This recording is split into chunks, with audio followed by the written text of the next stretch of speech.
Diabetes is a very unfortunate disease in the way that the complications to diabetes develop very, very slowly, which means that the patients very rarely recognize that they are on their way to develop complications.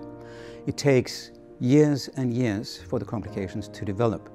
And at the time when the complication provides symptoms to the patients, it may often be too late to really save the patient.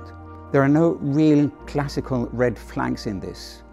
It is all about screening and systematic evaluation of the patients, systematic screening with regular intervals to detect cardiovascular disease, blood pressure lowering treatment, and in the more advanced stages, early treatment with so-called laser treatment.